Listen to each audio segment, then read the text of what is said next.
we still have about 4 months left, and we've already crushed it for them, beating every single year for 7 years straight. And I got that account when I was just turning 17. So Today, I sit down with Chappell. He has an agency, and we talk about what it was like to get started with that agency, how he was able to grow it, as well as what some of the emerging trends are in the TikTok and Facebook ad space. Maybe let's start by giving a little bit of a background on who you are, what you do. yeah, so long story short, went to a private business academy, drove an hour to school every day. The concept of the school was to essentially teach high schoolers how to start a business. And while all the students there were going theory-based, I was creating an actual business and started landing clients for our agency, which we still have now. I was the president of the business school, and I dropped out sophomore year of high school. In the following week, I was actually being ran on like the school newspaper and the magazine, and all my counselors and the higher ups at the school were calling like, what happened to the guy who cut the ribbon for the school, or president of the school? And they're like, well, the program worked, sir. His business is working well. And he was like, well, he dropped out of high school. We still need him to finish. He's going out on the school papers next week. And I never went back to high school, never got my diploma. They called me years later, offered it up. But after I dropped out, started building the business over the next few years. Then we were really off to the races. We ended up landing 7-Eleven national franchise account, managing all their paid media. Still have them to this day. We've broken every record in their marketing department every year. And we just surpassed last year's number and broke it again, which was the earliest we achieved their goal. We still have about 4 months left, and we've already crushed it for them, beating every single year for 7 years straight. And I got that account when I was just turning 17. So it's been a pretty crazy story, but we work with a lot of, large brands, medium-sized businesses at the agency side, managing their Facebook and TikTok ads. And we ended up launching a training company because we had so many people reaching out to us asking, wanting to work with us, but they just didn't qualify for the agency in terms of ad spend. So we essentially decided we would launch a curriculum and start training people to be hired onto our team. But then we ended up later releasing it, to the public for people to access the curriculum. And now we have, tens of thousands of students who've gone through our TikTok ads, Facebook ads, mentorship programs. And it's been a, huge hit, and a lot of people really love it. And right around that time, a few years into that, iOS changes happened, as you know, with the Facebook ads, Google ads, all this tracking, TikTok, getting really wonky there with the reporting, and people were struggling with the ROAS. And we had so many people reaching out to us asking about this problem, and there really wasn't a solution in the space yet. So I decided that we would launch a software business, set out to solve the ad tracking issue. And that's where our software company was born, Surge. So we really have 3 operations going here, and Surge solves the ad tracking for Facebook, TikTok, Google, and other platforms. And then we have the agency side and then training side. What do you think were like the defining factors that enabled you to get success, especially early on? Mentors was for one. I had a lot of good people around me, especially people, that had years of experience in the agency world, like 20 plus years of experience, came from agency backgrounds. And they really, outlined the roadmap. And because we were crushing it with results and, really pushing the bar for clients, we had people reaching out to us, and we couldn't necessarily service the accounts, or because we were too small. And like these big companies were used to 40-person teams or 15, 10-person teams that could handle all of these different pieces. But on the ad buying side, it didn't really take that many people. I mean, you really just needed to manage the ads and then have a creative person and then a little bit of strategy. So we ended up partnering with another agency who could fulfill on the overall staff side. And then that's where we were able to really land some of those larger accounts and get into that.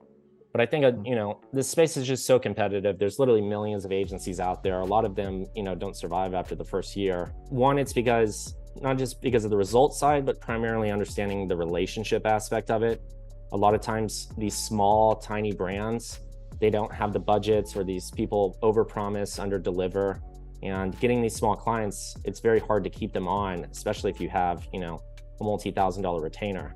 Whereas these larger brands that are in the Fortune 500 space, or medium-sized businesses that actually have, 20, 30, 50 employees, they're used to, having a set team that they're working with on a yearly contract basis. So the churn's much lower there. So I think, as people start to shift into that higher caliber, type brand, it's much easier to become a little bit more stable with your accounts. One of the things we've noticed, the bigger accounts that we get, client churn goes down, LTV goes up.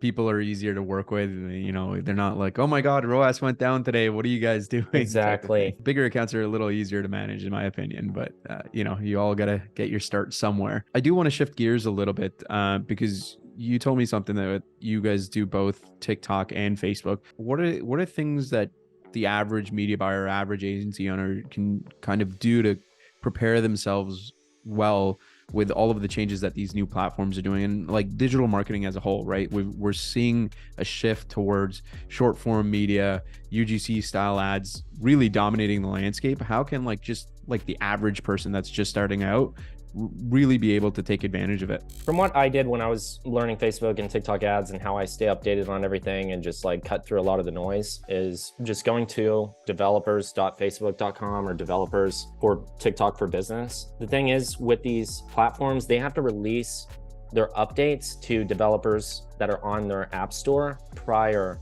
to actually going live with these changes. So developers get access to information about the algorithm, they get access to information about new ad formats that are coming out and different changes that are happening. And you can learn all of these things ahead of everyone else, stay up to date, learn about how Instagram Reels work, where to put your text in the videos, what creative is actually impacting on the platform. When Threads plans to launch ads, they literally have, you know, a target user base before that's going live and what to expect for that.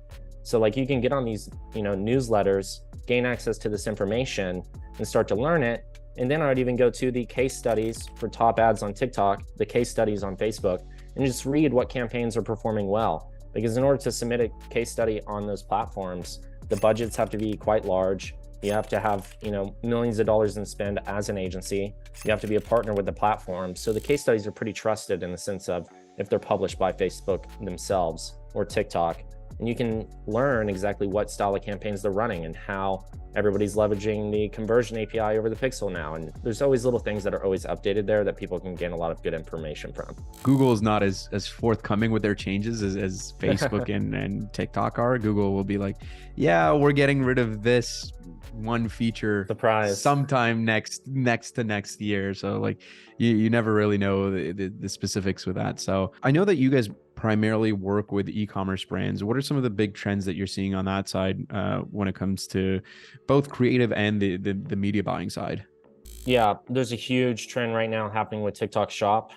If you're posting on TikTok and you saw a drop in views as a normal creator, or if you're a business account, if you're not in the TikTok Shop, your views are being suppressed because TikTok Shop is pushing out free views to anybody who connects to that. So if you have a business page and you connect your TikTok Shop, your videos are now getting a lot more views. We had people literally just connect and go from 200 views to 3,000 views per video right after that. And then they're also pushing those videos organically on the shop scrolling feed to buy items. And people aren't even like posting videos and they're doing like $1,000 in sales a week without having to do anything, just because TikTok's pushing out their content. So the shop's really working well right now. It's getting a lot of value for people, lots of views. There's a lot of sales happening there, and that platform is really working. And then on the media buying side, like a lot of it's coming down to the creative testing, like having 5 to 10 pieces of creative coming in on a regular basis, like on a weekly scale, and actually having dedicated formats where it's not just like, you know, throw anything at the wall. It's actually, what's the story about the company? What are the features about the product demonstration videos, how we created the product. Having these set in stone formats and testing those is working really well. Being more broad with your audiences has been changing. So that's really like the big highlights that are happening right now in the industry for sure. Do you guys in your agency have a creative arm? Like, do you produce creative in-house? We don't. We never really wanted to get into that because it's having to do design tweaks or all these different changes. And then you have to have, you know, videographers, photographers, and then it's just a whole nother thing. So we've strictly focused on the media buying. Let's say, because I know on TikTok and e-commerce specifically, UGC is all the rage, right? Do you guys facilitate some of those projects where you'll send products out to creators and get this style of creative that, you know, works? Or it's not a public offer that we have out there, but if the client's large enough and they need it, then we will. Like, we worked with an app that had like a $300,000 monthly budget, and they had to have 20 pieces of content every single week to float that spend. And so we built out, you know, a system for all of the briefs, how to reach out to the creators, how to get that content on a recurring basis. And we actually came up with like a script, which was pretty cool because we tested this thing, whereas we'd reach out to these creators. And because UGC creators that are newer, they don't really know what they should charge their services for, or like what their video is worth. So rather than asking them what their price was, we'd be like, hey, if you make us a video for this app and send it to us, let us know if you want $50 or $100 based off what you think the video is worth. And like 80 to 90% of them all chose $50 rather than the 100, even though it didn't matter. We were going to send them whichever one they chose, but just that option, and said, whatever you think your video is valued at, you can choose. Now that's a unique hack. I mean, we kind of have I wouldn't say similar process, but yeah, no, we kind of try and go after newer UGC creators simply because, one, I think they're a little bit more creative. When a UGC creator's been in the game for a while, all their ads start to look and feel the same, and I think that does draw down performance. And then two, yeah, you can make a bit more margin. And there's always a diamond in the rough that you might find. Like, oh yeah, absolutely. A lot of them will be bad, but then there's always that one that just pops off and they know what they're doing. Yeah. I'm a little fascinated, and I think a lot of people will be kind of curious and find a lot of benefit in learning your client acquisition system. So obviously you're not going after the small local people, which 90% of agency owners are. Are you guys submitting RFPs to get clients, or is it just you built up enough of a reputation based? A lot of them are coming from referrals. What is your client acquisition? Yeah, social media, doing what we preach. We run ads. And then we have, these flows from our curriculums where people will grow their business over a couple of years and eventually migrate into our agency side.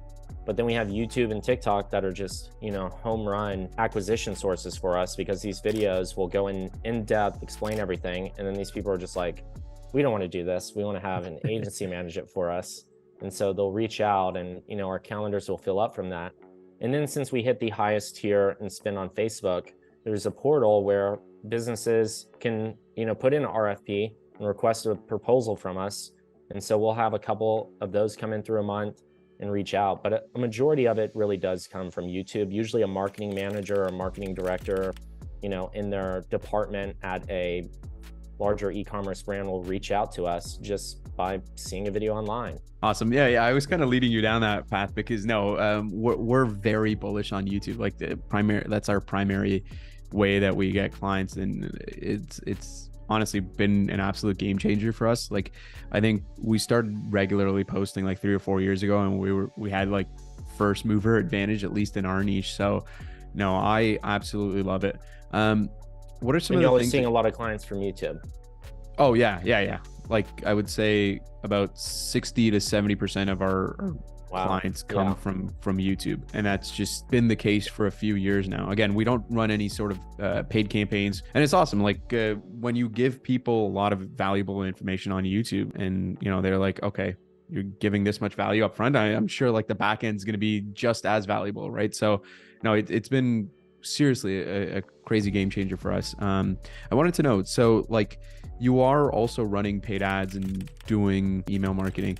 Is that for both your agency and your products, or is it just for? Yeah, so we don't push our agency like through the ads or email. We get so much flow through from YouTube, but also just when we push people to the mentorship, they'll hop on a call and then they'll be like, well, we either want y'all to teach us how to do it, or they'll qualify for the agency side more than the mentorship and be like, hey, we actually just want y'all to manage it. And so a lot of that just gets shifted over. So the funnel really works with, getting people in from just free video online, then opting into free content we have, and then finding out if they want to get into our curriculum or mentorship, and then realizing, oh, okay, we much rather y'all manage it on the agency side. So a lot of flow over happens there. But we used to manage them independently, and we'd be running emails, agency ads, and then we'd have, a totally separate funnel. But what we found was we were just doing double the work, because we'd have people come onto the agency that didn't qualify, and then we'd be referring to the mentorship, and then we're just like going back and forth. So we just figured we'd send them to one team, and then we'd, just direct from there. Them too. Yeah, no, that's kind of the issue that we have as well. Seems like we're both doing something okay. How can people connect with you? They can DM me on Instagram at Real Chase Chappell. Just DM me the word YouTube, and then we'll reach out. Sweet. And then you can also check out our software, surge.com. And we're also launching a tool where you can track influencers from posts on social media to see how much revenue they're generating for your e-commerce business. It's a Shopify app and it just launched.